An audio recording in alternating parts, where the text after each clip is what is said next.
High! আজকে আর ফার্স্টে কোনো ইন্ট্রো দিচ্ছি না। তো আজকে ভিডিওটা এখান থেকেই স্টার্ট করব। এটা দাদার বিয়ের দিন সকালবেলা। তোমরা দেখতেই পাচ্ছ।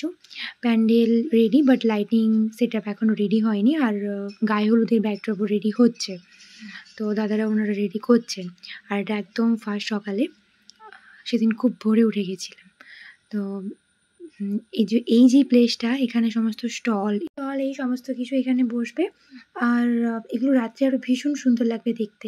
অ্যাকচুয়ালি আমার বিয়েতে যেই প্যান্ডেল দাদাদেরকে বুকিং করা হয়েছে তারাই দাদার বিয়েতেও করছে। ওনারা ভীষণ সুন্দর কাজ করেন। আর এই যে দেখতে পাচ্ছ তোমরা সবাই গ্রুমকে। আর এখানে সকালে রান্নাবান্না চলছে সকালে খাওয়ার জন্য। আর এটাই হচ্ছে এখানে খাওয়ার প্লেস। মানে এই যে ওপরে দেখতে পাচ্ছ অসম্ভব সুন্দরভাবে ওনারা সাজিয়েছিলেন এটা। মানে এই ডেকোরেশনটা ওনারা অসম্ভব সুন্দর করেছিল। আর এটা তোমরা রাত্রিবেলা দেখবে গাইস, এটা আরও সুন্দর লাগবে দেখতে। আর এখানে এখনও কিছু রেডি হয়নি, লাইট টাইট এখনও সেট আপ চলছে।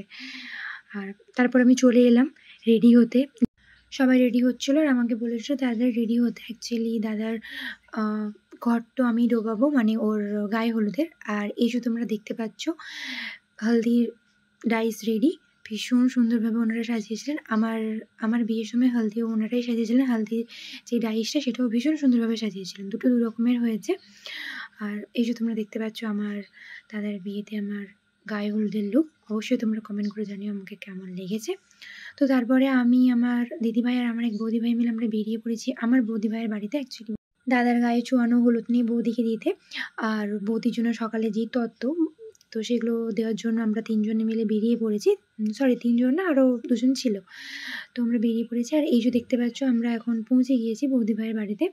তো এসেই ওগুলো দিয়ে আমাদেরকে একটু ওনারা টিফিন খেতে দিয়েছিলেন। তো বলেছিলাম কিছুই খাবো না, তো তারপরে জোর করে খাইয়েছিল। টুকটাক কিছু খেয়ে আমরা চলে এসেছি আবার বাড়িতে। তো এখানে দেখতে পাচ্ছ তোমরা ব্যান্ড পার্টি চলে এসেছে। তো ব্যান্ড দাদারাও ভীষণ সুন্দরভাবে ওনারা ওই দিন বাজিয়েছিলেন। তো তারপরে এখানে আমার দাদা আর আমার ভাইয়ের আমাদের সবার ফটোশ্যুট কিছু হচ্ছিল। তো ওনারা করছিলেন। তারপরে এখানেও কিছু পোজ বাগেরা দিচ্ছিলাম। আর এখানে ফ্যামিলি ফটোশ্যুট চলছিল। আর এখানে দাদা রেডি হয়ে গেছে তার গায়ে হলুদের জন্য। আর এই যে তোমরা দেখতে পাচ্ছ এবার আমরা রেডি।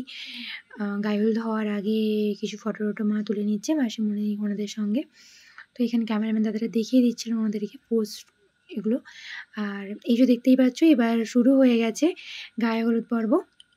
আমরা সকলে মিলে খুব মজা করেছিলাম ভীষণ। মানে যত রকমের পোজ, যত রকমের ইয়ার্কি ফাজলামি ক্যামেরাম্যান দাদারা বলেছিল আর আমরা সব এক একটা করে করছিলাম।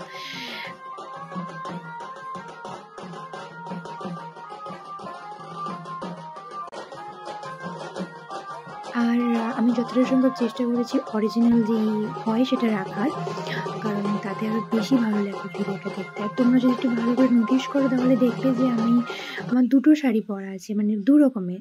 ফার্স্টে একটা, এখন একটা। তো আমি প্রথমে শাড়িটা যে পরেছিলাম সেটা একটু ফটোশ্যুট করার জন্য। আর এখন যেটা পরেছি সেটা পরে ওই ঘর ডোবাবো আর হলুদ টলুদ মাখবো। তো সেটা পরে শুধু একটু ফটোশ্যুট করবো বলে সেই জন্য সেই শাড়িটা পরেছিলাম। তারপর দেখতেই পাচ্ছি আমি দাদাকে হলুদ লাগাচ্ছি। আর ক্যামেরাম্যান দাদাটাও বলে দিচ্ছিল যে এইভাবে লাগাতে। ওনারা ফটোশ্যুট করছিলেন। তারপর আমরা সবাই মিলে ওকে লাগানোর পর একে অপরে হলুদ মাখামাখি করেছিলাম। আর ভীষণ মজা করেছিলাম ভীষণ। তারপরে একে একে সবাই যে যার মতো করে হলুদ মাখামাখি করছে। আর এরপরে আমরা সবাই হলুদ মাখামাখির পরে পুকুরে চলে যাব আমাদের বাড়ি থেকে, সেটা একটু দূরে জলসইতে। তো আমি সেখানে ঘর ঢোকাবো। তো তারপর তোমরা দেখতেই পাচ্ছ এখানে চলে এসেছি সবাই। আর আসার সময় ভিডিওটা আর নেওয়া হয়নি, সবাই নাচতে নাচতে এসেছিলো, সেই ভিডিওর ক্লিপটা আর নেওয়া হয়নি। ওখানে যত রিচুয়ালস ছিল করার পরে এখানে বাপি বসে গেছে পিতৃপুরুষদের উদ্দেশ্যে যে নানি মুখ শ্রাদ্ধ হয় সেটার উদ্দেশ্যে। দাদাও বসে গেছে। ভিডিওটা এই পর্যন্তই। এরপরে নেক্সট ভিডিও আছে দাদার বিয়ে আর রিসেপশনের ব্লগ নিয়ে। তোমরা অবশ্যই জানিও কেমন লেগেছে কমেন্ট করে।